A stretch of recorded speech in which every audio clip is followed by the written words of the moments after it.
Okay, so in this lesson, our objective is above. We're going to be applying various methods of data representation, such as dot plots. So we're going to talk about what dot plots are. We're going to go over histograms, and we're also going to go over box and whisker plots. Okay, in order to be able to determine how the data is distributed, and there's different types of distribution: symmetric, skewed right, and skewed left. All right, so let's begin with our first definition, which should be going through your minds right now, is let's start with histograms. So what are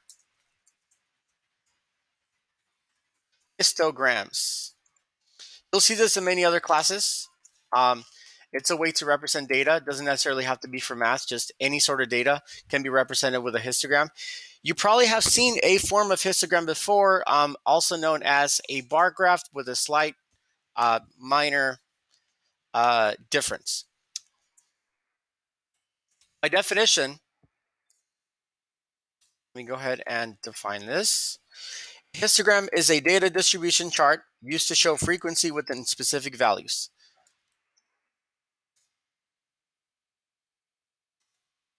So a data distribution chart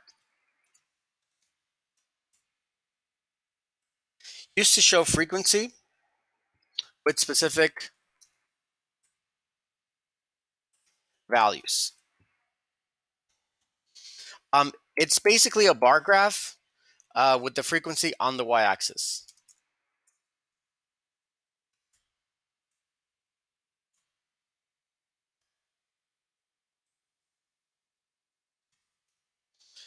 All right, so there's our basic definition. What does that even mean? Okay, so let's look at our data that you provided earlier, either earlier today or yesterday. I gathered data from the class right up here. So the data that I gathered was from height, shoe size, how many siblings you might have besides yourself, if you have any dogs at home, if you have any cats at home, and any other pets total. You would put that in the very last column. So let's focus on the heights for right now. Okay. So the heights are here on the left-hand side. I have the heights from people in the class that can range from pretty much 59 inches, which I believe is the shortest person in the class, all the way up to 670 inches, which is the tallest person in the class, which happens to be Xavier. So let's go ahead and make that into a histogram. All right. So histogram can be represented different ways. It's just a way of representing data. So let's go from 59 to 70, right? So we could actually create that in terms of like an X and a Y axis to create that chart. So let's say this is my Y axis and this is my X axis to be able to create my histogram. All right. So on the Y axis, I'm going to be calling this frequency. Let's see if I can write backwards or sideways. It's kind of weird. All right, so frequency. And then on the bottom, I'm going to have heights. Frequency, by the way, the definition of frequency is how many times that actually happens. Does it happen multiple times? If so, it happens with more frequency. Does it rarely happen? If so, it happens with less frequency, right? So the frequency has to do with how many times that actually happens. So we have 1, 2, 3, 4, 5, 6. We can scale this however we want. Let's leave it at that. And then the shortest person in the class was, I believe, 59 inches. This will be 60, 61, 62, 63, 64, 65, 66, 67, 68, 69, and then 70 inches was the tallest. So I'm going to stop at 71. So let's go back to the data that we had earlier. Let's start at 59, right? So 59, there's only one person that has a height of 59. So I'm going to go ahead and just put a dot here. I'm sorry. I'm going to go ahead and make a bar graph going up to the 1, right? And this is my first bar, my first entry in the histogram. Okay. If I look at the next data point, let's see how many people have 60. It doesn't look like anybody has a height of 60. 61 doesn't look like anybody has a height of 61. 62, I have one person with a height of 62. So same thing as last time. I'm going to be going up at 62 to a height of 1. 62 is about right there, that square, and then fill it in. These gaps in the middle means that there's no one with those heights, right? So I can go back and modify that afterwards. All right, so we left off on 62. Let's see, 63. There's one person with 63, two people with 63 as their height. Wait, is it 3 or 2? Let's see, 1, 2. 2 people. Oops. There we go. So I'm going to be going up to 2 boxes up. Notice that my frequency increased by 1, right? Because there's 2 people now in the class that have a height of 63 inches. So that frequency went up. Notice also that the bars are touching. So the difference between a bar graph and a histogram is that typically in a histogram, the bars touch. In a bar graph, the bars don't necessarily touch. All right, so next up, we're on 64, right? So anybody with a height of 64, Marco, that's 1, and 2, Ms. Monroy, so 2 people. Same thing, right? So I'm going to be going up 2 boxes and then fill that in. We go down the list. 65, no one has a height of 65. 66, there are 2 people with a height of 66.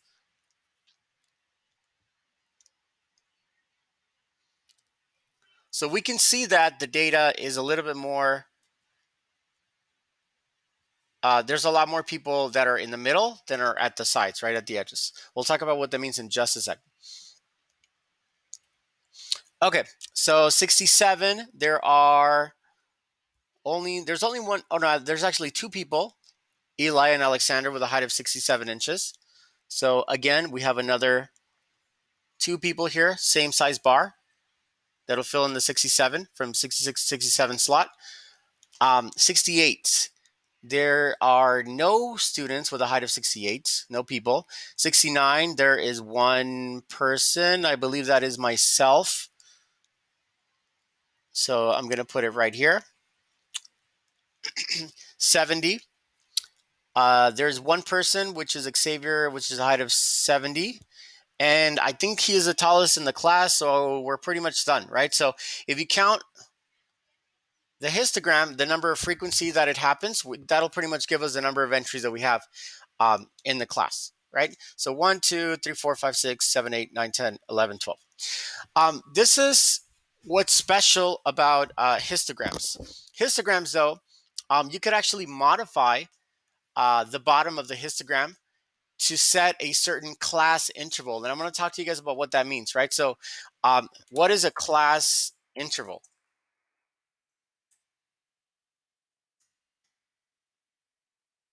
So class interval is just a mathematical way of saying spacing. We could actually space this out however it fits our needs. So a class interval is a combined domain of data ranges.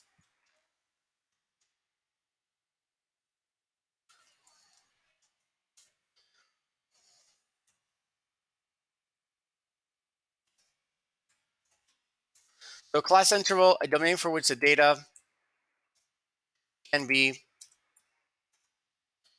partitioned or divided. So class interval, we could actually make our data look a little bit different by dividing those partitions or going based off a different scale than just basically 1 inch at a time. Okay, so far for this particular histogram, we're talking about heights in just inches, right? But we're going 1 inch at a time. How about if we actually, modify that graph to make it go 2 inches at a time? So I'm going to be basically doing the exact same type of graph. It's going to look a little bit different though. Now we're going to have a class interval. So the class interval key here is interval. I'm going to be going based on 2 inches at a time. We can make it go 3 inches at a time. We can make it go 5 inches at a time.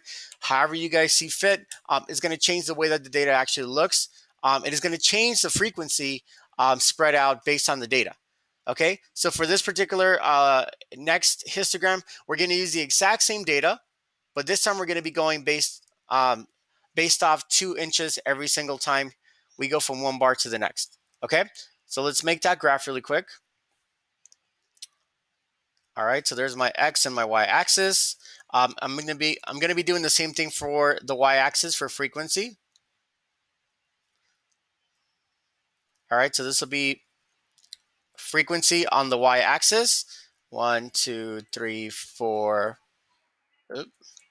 2, 3, 4, 5, 6, 7, 8. The x-axis is going to be a little bit different. I'm going to be going based off 2 inches at a time. All right, so from here to there, that one block is going to be from 59 to 60 inches. Or you know what? We can make it. Can we make it 3? Yeah, let's make it 3 at a time, just to make it more viable. Let's make it, instead of 2 inches, 3 inches. Why? Just because we wanted to. Doesn't necessarily affect the results. It is going to look a little bit different for the graph, and you'll see what I mean in just a second. So from 59 to 61, or yeah, 59, 60, 61, that would be 3, right? 3 inches. This next bar, oh, and you know what? Let's make this bar a little wider, just to make our graph nicer, because it's going to be a little bit harder to see. All right, so right there is going to be my first bar, 59 to 61. The next one is going to be 62 to 64, and I'm going to put it here in this section for my next bar. The next bar is going to be from 65. Anybody that's a height of 65 to 67 is going to go here on this bar, this section. And then the next one is going to be 68 to 70. That'll go on this next bar.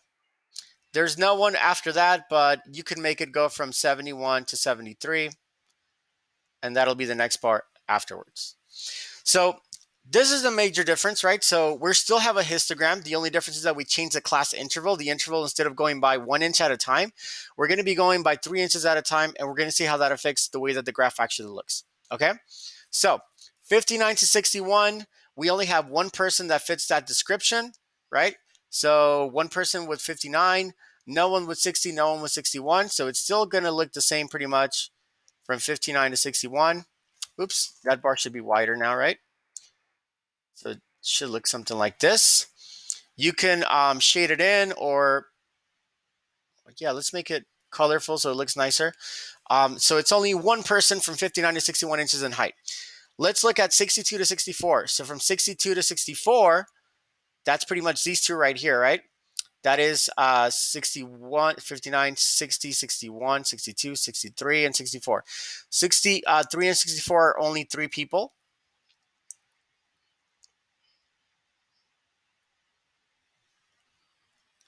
Oh, you know what? 1, 2, 3. There we go.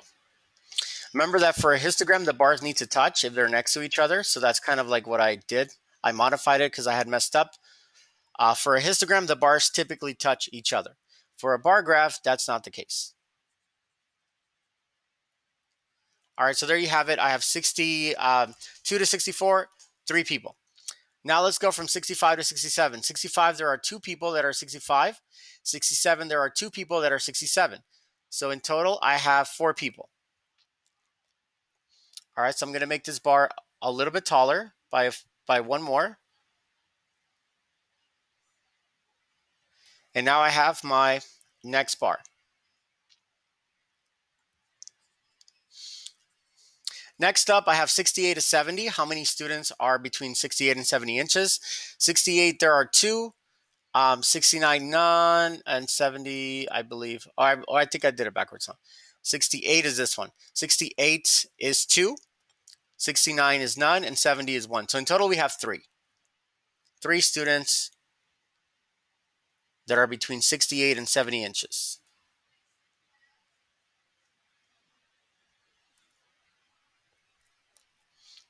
Okay, and then if I go ahead and shade this, this is what the shading looks like. And then finally, I have 71 and above. Well, no one is 71 and above. The tallest person in this class was 70 inches. So this bar would pretty much be inexistent, but I'm going to put a line here to say that there's actually nothing there.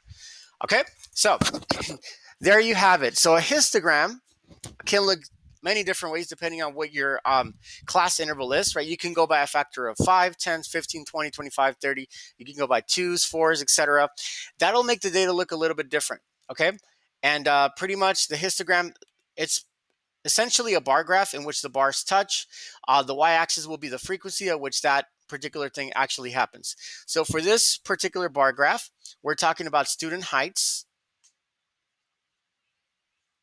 or heights in this class, because I included myself and Ms. Monroy when I gathered the data yesterday. And then frequency is how many times that actually happened each time, okay? So that's the basic definition for a histogram. So it's a data distribution chart. You can modify the class interval to fit your needs to make the graph look a little bit different. Now let's talk about what a dot plot is. So a dot plot,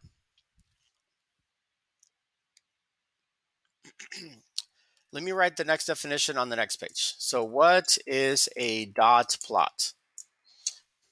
A dot plot and a histogram are essentially related to each other. Um, a dot plot is a little bit different because we do have the same thing in terms of like frequency representation, but there's one minor difference. So dot plot, let me write the definition real quick.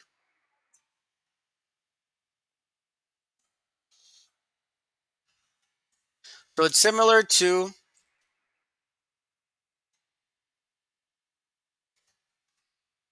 histogram, in which we have a frequency distribution, cannot spell.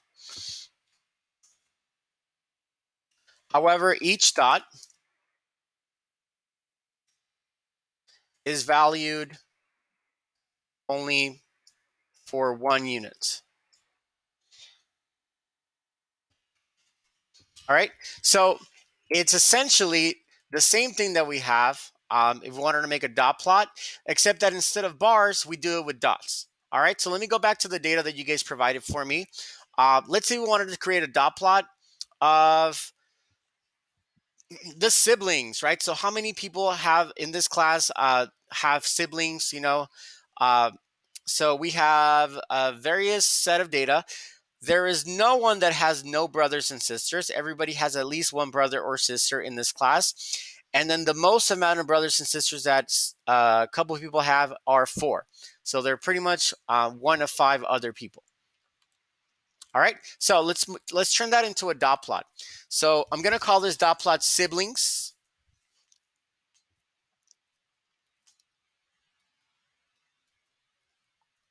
All right. How many siblings do people have in this particular class? I'm going to do the same thing for the dot plot. However, usually for a dot plot, you don't really need the y-axis very often, because the dots in itself are worth 1 unit. What you do need is a number line. So the number line are from what type of value ranges are you looking at here? So obviously we can start from 0, 1, 2, 3, 4, 5, 6, 7. There's no one that has that many siblings in this class, but I just want to give you guys an idea of what the number line should look like. Okay, so if we go back to the data, if we look at the siblings, which is the blue, let's see how many people have 0. There's no one that has 0 siblings, right? So we can skip to the next one, which is 1. How many people in this class have 1 brother or sister? We have 1, 2, 3 people in this class that have 1 brother or sister. Every single dot counts as 1. So I would say I would put 3 dots, one on top of the other, equally spaced, to represent that 3 people in this class have exactly 1 sibling. All right, this is the foundation of a dot plot. Let's see how many people have 2 siblings. So in this class, we have 1, 2, 3, 4 people that have 2 siblings. So 1, 2, 3, 4 dots. Every single dot counts as 1. If we look at how many people have 3 siblings, we have 1, 2, 3 people that have 3 siblings. So it goes down, oops, wrong line. 1, 2, 3. There we go. And then finally, 4 siblings. So we have 1, 2, 3. So it's pretty evenly spread out, right? So we have The maximum number of siblings that we have here, as you can see, is 2. Most of the class has 2 other siblings, which means that they're in a family with like 2 other brothers and sisters, right? So 1 of 3. There's no one here that's an only child. There's no one here that has more than 4 brothers and sisters. Okay, so that's what the data looks like in this class. We could actually represent this data differently depending on what it looks like, and we'll talk about distributions in just a second. Before that, let me give you guys another example. Let's say we have another dot plot. Let's have, what'll be the weird one? Let's go with, oh, hold up 1 second.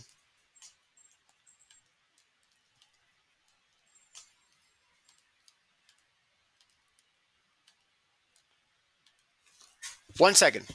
Data! Data!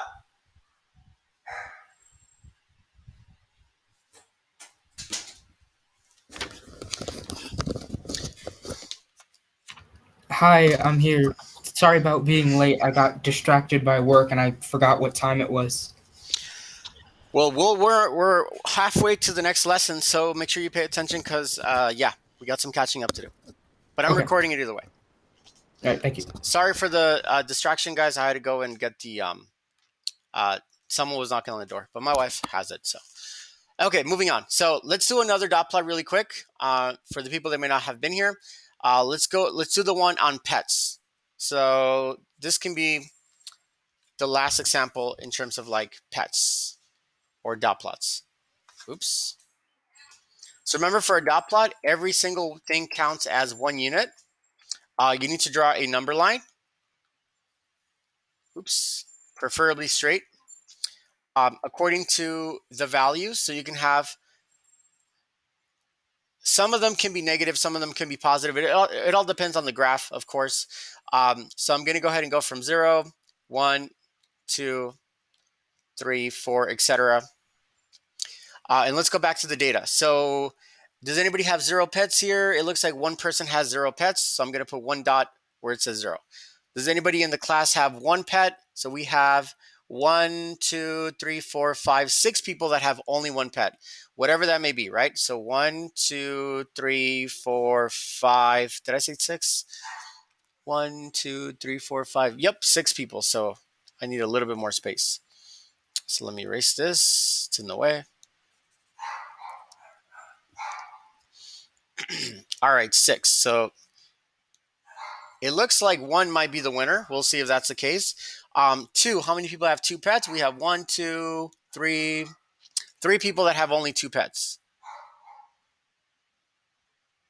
Let's see how many students have 3. No one has 3. Let's see how many have 4. 1, 2 students have 4 pets. So there's a distribution, right? Depending on what it is that we're talking about, the data can be distributed a little bit different according to what it is that we're talking about. All right, let me give you guys one last example. Or you know what? Let's leave it as is. I think this is good enough. So let's talk about distribution now. When you look at data and the data has a particular shape, the data is said to be distributed a certain way. So let's talk about what those different types of distribution are, right? So we already talked about what a histogram might look like, what dot plots might look like. They both do the same thing. They're pretty much counting the number of times that particular thing happens. For histograms, we have the heights. That can be a range of heights, and you can basically have the frequency bars be on the y-axis. For a dot plot, we have one single dot plot per unit, and that goes on the y-axis as well. But you don't really have to label the y-axis because every single dot counts as 1. Okay, so what type of frequency distributions might we have for these type of graphs, or just graphs in general? So we have 3 possibilities. We have a symmetric distribution.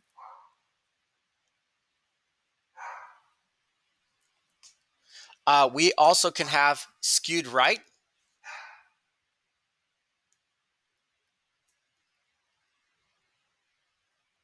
Or we can have skewed left.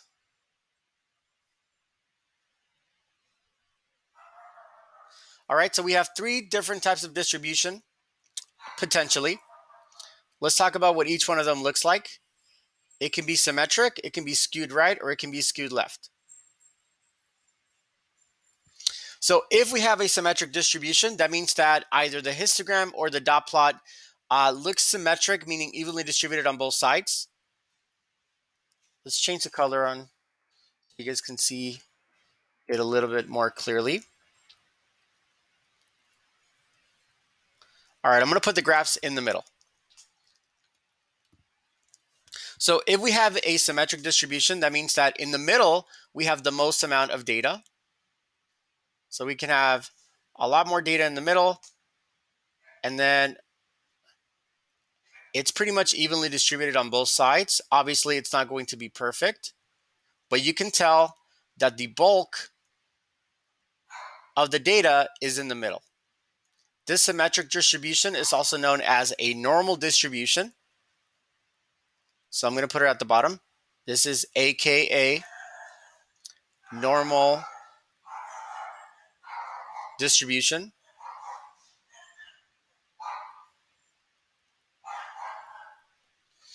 All right. We could also have the data be skewed right or skewed left.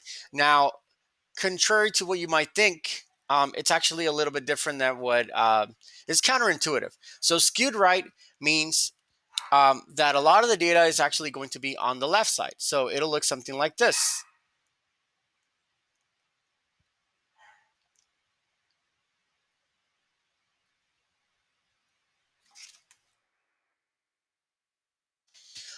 Skewed left means that a lot of the data is going to be on the right side. So think about when you're driving a car. And if you're driving a car, pretty much, when you turn the car to the right side, your body, your weight goes to the left, right? That's pretty much what's going on here. When you turn, if you're going fast and you turn your the steering wheel on your car to like the right, your body weight goes to the left. If you turn it to the left really fast, your body weight goes to the right. So that's kind of like what's going on here. It's actually backwards of what you would expect for a symmetric distribution.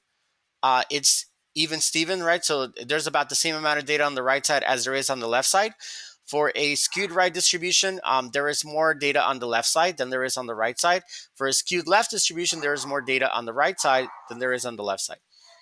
So that's pretty much the three types of data distributions that we could have according to this, according to dot plots and histogram. So let's go back really quick and try to categorize our data for what we actually do have already plotted. Either as symmetric, skewed right, or skewed left. If we look at the pets, what do you guys think in terms of pets? If I were to make like a graph for this, the graph might look something like this, right? So we're going to have something like that, and then like this, and probably like that afterwards.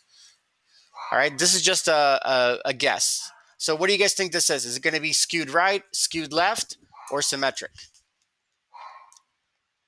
You can put it on the chat. What type of distribution am I going to have for the pets? Skewed right, skewed left, or symmetric?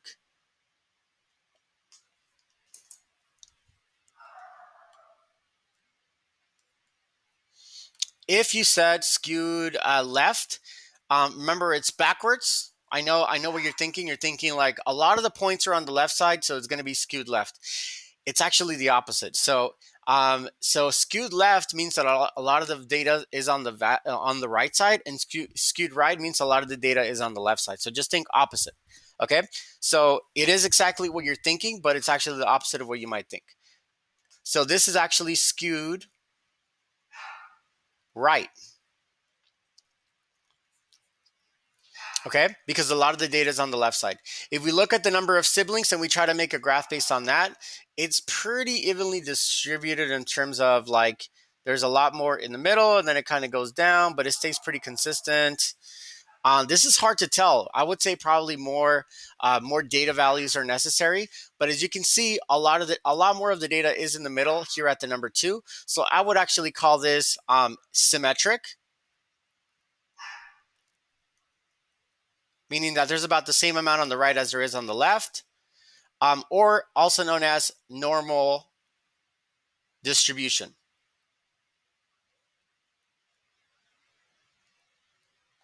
Okay? So I am going to pause